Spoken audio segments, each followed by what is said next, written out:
Hello friends, welcome back. I am Vivek Singhal from tradingwithvivek.com। और आज हम फिर से बात करने वाले हैं राजेश एक्सपोर्ट्स के बारे में। और फिर से राजेश एक्सपोर्ट्स के बारे में बात करने का रीज़न ये है कि जब मैं यूट्यूब कमेंट्स को एक बार रिव्यू कर रहा हूँ तो वीडियो कोई भी हो, कुछ भी वीडियो पे कहीं भी मैं देख रहा हूँ तो वहाँ पर एक ही क्वेश्चन आ रहा है, विवेक भाई राजेश एक्सपोर्ट्स क्यों नीचे जा रहा है। और जब मैं ट्वीट कर रहा हूँ कुछ भी, तो चाहे ट्वीट किसी भी चीज़ से रिलेटेड हो, वहाँ पर कमेंट एक ही है, विवेक भाई राजेश एक्सपोर्ट्स क्यों नीचे जा रहा है, राजेश एक्सपोर्ट का क्या करें, इसमें हम फंस तो नहीं गए। और बहुत सारे ऐसे ऐसे रीजंस। इससे पहले व्हाट्सएप पर भी बहुत सारे मेरे पास मैसेजेस आए। और मैसेजेस में मेरे पास एक यूट्यूबर हैं, यूट्यूबर कहना गलत है, फंड मैनेजर हैं। और वो यूट्यूब वीडियोस भी बनाते हैं, मुझसे बहुत ज़्यादा सीनियर हैं। और उन्होंने एक वीडियो बनाई उसमें, और शायद उन्होंने उसमें राजेश एक्सपोर्ट्स को लेकर ये जिक्र किया कि दाल में कुछ काला है और इसीलिए ये 3%, 4%, 5% टैक्स पे कर रहे हैं, ये 25%, 30% इनकम टैक्स नहीं पे कर रहे हैं। तो जो इनकम टैक्स कम पे करने वाली जो बात है, अगर हम उस बात को देखने लगें तो वो हमें P&L स्टेटमेंट में नजर आती है। और हम देख सकते हैं that they are paying 3, 4, 5, 6% income tax consistently every year. तो जब इस बात को मेरे पास इतने सारे मैसेजेस आते हैं तो कहीं ना कहीं मुझे ऐसा फील होता है कि विवेक भाई मीन्स अपने से ही मैं जब बात करता हूँ कि विवेक ये गलती तो नहीं कर दी राजेश एक्सपोर्ट्स की वीडियो बनाकर और कुछ एग्जाम्पल्स के रूप में चीज़ों को दिखाकर समझाने की कोशिश करके कि हम यहाँ पर एक्सपेंशन प्लान को कैसे देख सकते हैं, बुक वैल्यू के आसपास चीज़ों को कैसे देख सकते हैं। तो इसको लेकर मैंने वीडियो बनाई थी। आप ध्यान से समझना, मैं सारी चीज़ें क्लियर करूंगा, सबके लिए इंपॉर्टेंट है, समझने के लिए इंपॉर्टेंट है। तो मैंने एक वीडियो बनाई थी और ये वीडियो 1 मंथ पहले ही बनी थी। 1 मंथ भी नहीं हुआ है इस बात को एग्जैक्टली अगर देखें तो हम यहाँ पर चार्ट्स में भी देख सकते हैं कि एग्जैक्टली किस डेट को ये वीडियो आई थी। तो आप मानकर चलो ये वीडियो आई थी 16 अगस्त के आसपास। उसके बाद में ऊपर गया तो फिर से नीचे आना शुरू हुआ है। तो जब ये वीडियो बनाई थी मैंने तब 505 वाज द प्राइस, 505 प्राइस था। और अगर हम यहाँ पर 505 प्राइस को मार्क करने लगे तो हमारा प्राइस निकल कर आता है 505 वाज द प्राइस। ये हमारा प्राइस था और उस दिन ये बिल्कुल लोएस्ट ही था। तो यहाँ के आसपास ये वीडियो बनी होगी। और 505 से अगर हम देखें तो अभी तक ये सेम लेवल पर या उससे ऊपर ट्रेड कर रहा था, आज ही उससे नीचे आया और उस लेवल से ये 3.6% डाउन है। तो जब इतने सारे मैसेजेस मेरे पास आए और वो मैसेजेस अलग अलग जगह से आए, मीन्स एक डिफरेंट एनालिस्ट को यहाँ पर रेफरेंस में लेकर आए कि उन्होंने तो इस स्टॉक की बहुत ज़्यादा उतार दी है, कि ये स्टॉक बहुत बेकार है और बहुत सारी बातें। तो देखो, दो तीन चीजें हैं। मैंने आज तक कभी भी किसी दूसरे यूट्यूबर पर कमेंट नहीं किया, मैंने आज तक किसी भी फंड मैनेजर पर एज सच कमेंट नहीं किया, और मेरा राइट भी नहीं बनता। उनकी अपनी राय है, मेरी अपनी राय है।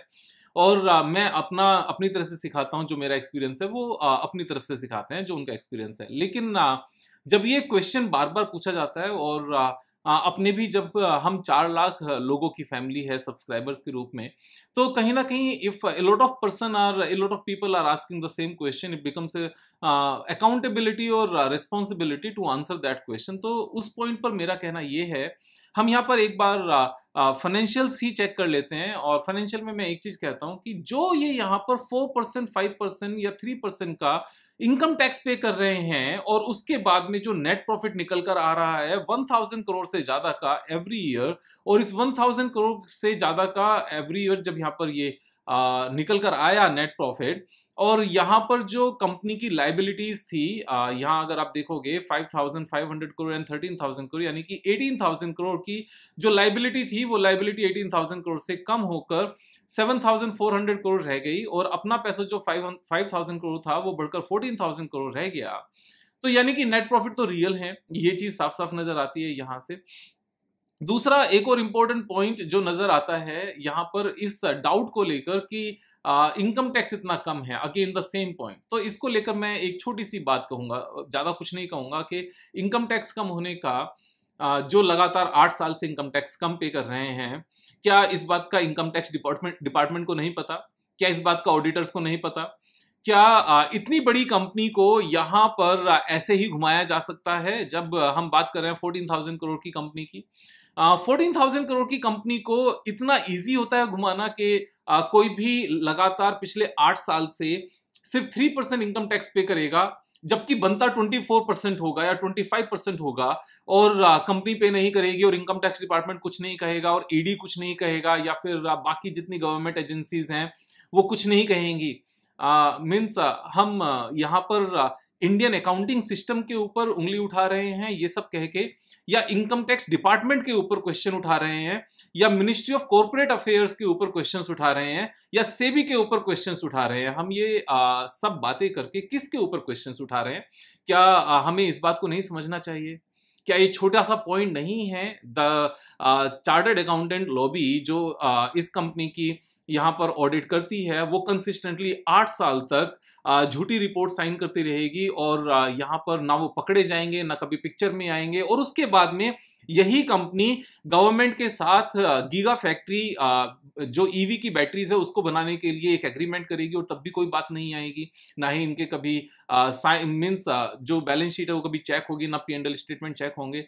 बस हम ये कह देंगे कि इसमें कुछ भी फिशी है, just because of one thing कि 3% इनकम टैक्स देते हैं। क्या ये 3% इनकम टैक्स किसी PLI स्कीम के अंदर नहीं हो सकते? उसकी वजह से नहीं हो सकते?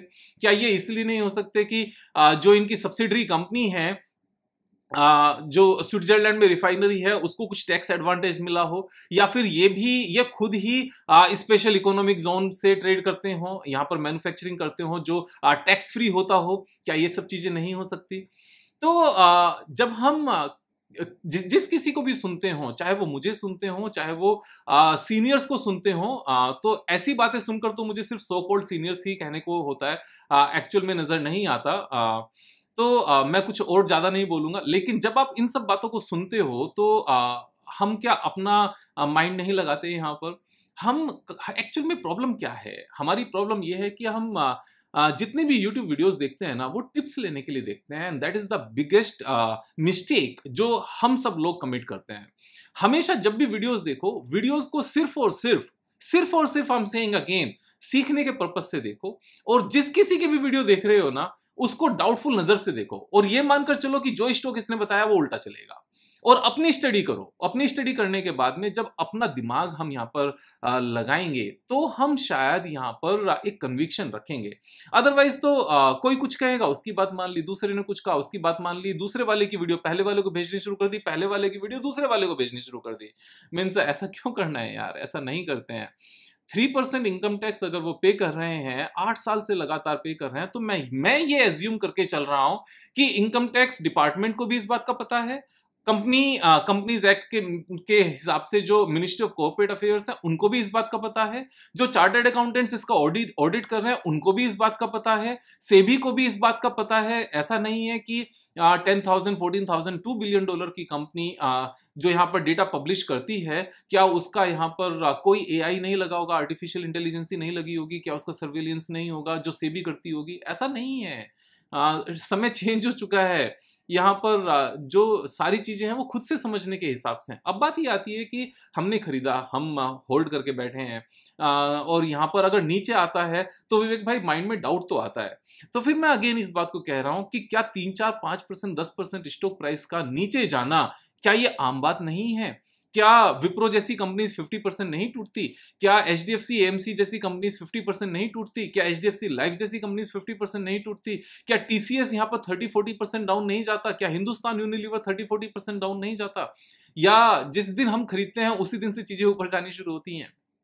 अगर हमें ऐसा लगता है कि हमारे बाय करने के बाद में स्टॉक प्राइस नीचे नहीं जाना चाहिए, तो एक्चुअल में ये एक गलत माइंडसेट है, और वैसे ऐसा लगता नहीं है, पता सबको होता है, लेकिन क्योंकि हम 4 जगह जाकर चीजों को समझने की कोशिश करते हैं, एक जगह नहीं रुकते, बुक्स नहीं पढ़ते, और जहां पर डाउट है वहां पर ट्रेड ही क्यों करना है? मेरा सिर्फ एक छोटा सा कहना है, इफ यू फील लाइक, और if we feel like that this company could be a dicey company in terms of corporate governance and all, तो उसमें ट्रेड ही क्यों करना है? फिर चुपचाप हमें TCS लेकर बैठना चाहिए जहां कॉर्पोरेट गवर्नेंस का यहाँ पर डाउट ना हो, हिंदुस्तान यूनिलीवर लेकर बैठना चाहिए, HDFC बैंक लेकर बैठना चाहिए, भले वो 4 साल से ना चला हो, इट्स ओके, लेकिन फिर भी वही लेकर बैठना चाहिए। निफ्टी बीज लेकर बैठना चाहिए, बैंक निफ्टी बीज लेकर बैठना चाहिए।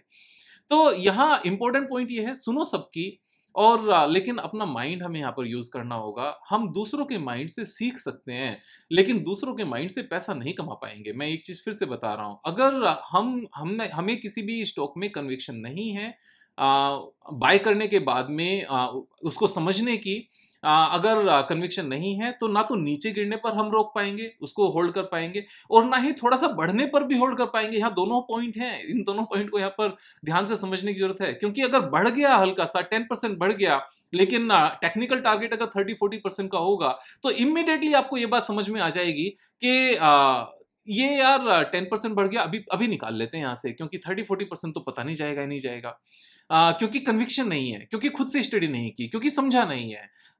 यहाँ पर क्वेश्चंस मार्क लगाना एक अच्छी बात है किसी भी फाइनेंशियल पर, किसी भी चीज पर, लेकिन क्वेश्चन मार्क के साथ में एक ओपन माइंड के साथ में जो यहाँ पर इन्वेस्टिगेशन अथॉरिटीज हैं उनमें भी तो विश्वास रखना पड़ेगा। अब बात ये आती है विवेक भाई, क्या ये सत्यम नहीं बन सकती, क्या ये यस बैंक नहीं बन सकती, क्या ये बीसी जैसी कंपनी नहीं बन सकती? तो ये रिस्क तो हमेशा ही रहेगा स्टॉक मार्केट में। ये तो एक इंटीग्रेटेड रिस्क है स्टॉक मार्केट का। अगर इन सब चीजों में रिस्क लगता है ना, तो फिर एक ही तरीका बचता है, दूसरा कुछ तरीका नहीं बचता। एसबीआई के फिक्स डिपॉजिट में पैसे लगाओ एंड दैट्स इट, या फिर 24 कैरेट गोल्ड परचेज करो और उसको रख लो। लेकिन वहां भी रिस्क है विवेक के 24 कैरेट गोल्ड अगर किसी ने कह के बेचा और वो 24 कैरेट नहीं हुआ तो क्या होगा, उसमें मिक्सिंग हुई तो क्या होगा? और एसबीआई की हमने फिक्स डिपॉजिट ले ली और एसबीआई अगर यहाँ पर कोलैप्स हो गया, तो जो इंश्योरेंस है फिक्स डिपॉजिट का, that is only up to 5 lakh rupees, और अगर हमने 50 लाख लगा दी तो 45 लाख तो यहीं चले जाएंगे। तो विवेक भाई करें तो करें क्या? इसीलिए मैं कहता हूं डाइवर्सिफाई करो। अपने जब भी स्टॉक मार्केट में इन्वेस्ट करो तो डाइवर्सिफाई करके इन्वेस्ट करो, एक स्टॉक में 5% से ज्यादा पैसा ना लगाओ। मेरे पास जितने भी क्वेश्चंस आते हैं राजेश एक्सपोर्ट्स को लेकर, अभी पिछले 2 दिन में जितने भी आए, मैंने सबसे एक ही चीज पूछी कि कितने परसेंट पैसा लगाया। तो जवाब आता है 12%, 10%, 15%, 20%, 30%, 35%। मैं पूछता हूं कि क्यों लगाया, कि विवेक भाई गलती हो गई। तो ये गलती आपसे हुई है, मुझसे थोड़ी हुई है यार। यहाँ पर कि मैंने एक वीडियो ये बनाई और ये स्टॉक प्राइस 3.5% गिर गया पिछले 1 महीने में। कम ऑन, ये एक लर्निंग है। जो शिकायत कर रहे हैं उनके लिए भी कि ऐसे नहीं करना है, और जो शिकायत नहीं कर रहे हैं उनके लिए भी कि हमेशा सतर्क रहना है, क्योंकि ऐसी सिचुएशन किसी के साथ भी आ सकती है। स्टॉक मार्केट है, यहाँ पर समझदारी दिखानी है। अगर डाउट होता है किसी कंपनी में तो उस कंपनी में पैसे मत लगाओ, ना मेरे कहने से ना किसी और के कहने से। मैं एक बात को हर बार कहता हूँ, हर एक वीडियो में कहता हूँ कि मेरी किसी भी वीडियो को सिर्फ लर्निंग के पॉइंट ऑफ व्यू से देखो, पैसा लगाने के पॉइंट ऑफ व्यू से मत देखो। पैसा आप अपनी समझ से लगाओ, क्योंकि जब प्रॉफिट होते हैं ना, वो प्रॉफिट भी आप ही के होते हैं। यहाँ पर प्रॉफिट मेरे घर में नहीं आता। यहाँ पर प्रॉफिट शेयरिंग का कॉन्सेप्ट नहीं है कि अगर कोई कंपनी में 100% गेन आया या 50% गेन आया, 20% गेन आया, 30% गेन आया, वो प्रॉफिट मेरे पास नहीं आता, वो प्रॉफिट भी आप ही के पास रहता है। तो जब प्रॉफिट आपके पास रहता है तो लॉस भी आपके पास रहता है, और ये जितने भी लॉस हैं ना, सारे टेम्परेरी लॉस हैं। यहाँ पर इन सब बातों को समझने की जरूरत है, ठीक है? तो अपनी यहाँ पर जिम्मेदारी लो, वीडियो को दोबारा से देखो। अगर मैं पुराने वाली वीडियो को यहाँ पर कैप्चर करूं और आपको दिखाऊं कि मैंने उस टाइम पर क्या डिस्कस किया था, तो आपको साफ साफ नजर आएगा। मैं आपको दिखाता हूं, ये पुरानी वाली वीडियो है जो 1 मंथ पहले के आसपास मैंने डिस्कस की थी, और यहाँ पर एक रेंज बनाकर दिखाई थी। अगर आप देखोगे तो फर्स्ट रेंज मैंने क्या बनाई थी, आप यहाँ पर ध्यान से देखो। This was the first range, और रेंज कहां से स्टार्ट की थी? 443 से, और अभी 443 चला गया क्या? अभी नहीं गया। वो नीचे वाली रेंज कहां पर है? नीचे वाली रेंज अगर 443 पर हम यहाँ पर मार्क करेंगे तो वो ये वाला लेवल है 443। अभी यहां से फर्दर और नीचे भी जा सकता है, इसमें शिकायत वाली कोई बात ही नहीं है। क्योंकि रेंज, जब मैं पिछली वाली वीडियो में इस रेंज को यहाँ पर डिस्कस कर रहा हूं, तो हमने तो यहां भी देखा था ना, जब रेंज ये है तो रेंज तक तो जा ही सकता है, क्यों नहीं जा सकता? और मैं एक और चीज बताता हूं, सिर्फ रेंज तक नहीं, उससे नीचे भी जा सकता है, नई रेंज भी बना सकता है। तो यहाँ पर बाय करने के बाद में नीचे जाने के लिए हम सबको तैयार रहना है। अगर डर लगे तो उसको कम लगाओ, और ज्यादा डर लगे तो उस स्टॉक में पैसे मत लगाओ। यहाँ पर अपनी जिम्मेदारी खुद लेकर चलेंगे। मेरा काम सिखाना है, समझाना है। आपका प्रॉफिट मेरा प्रॉफिट नहीं है, तो अगर लॉस होता है तो आपका लॉस मेरा लॉस नहीं है। यहाँ पर इस बात को समझने की जरूरत है। ना तो मेरे पास आपका प्रॉफिट आएगा, ना लॉस मेरे पास आएगा। एंड एक और चीज याद रखना, किसी भी यूट्यूबर के पास ना आपका प्रॉफिट जाएगा ना आपका लॉस जाएगा। ये आपकी मेहनत है, आपकी मेहनत का पैसा है। सोच समझ कर लगाओ, समझदारी से लगाओ, और अपने एक्शंस की जिम्मेदारी अपने पास रखो। Thank you so much. कल फिर मिलेंगे एक नए वीडियो के साथ, तब तक जय हिंद।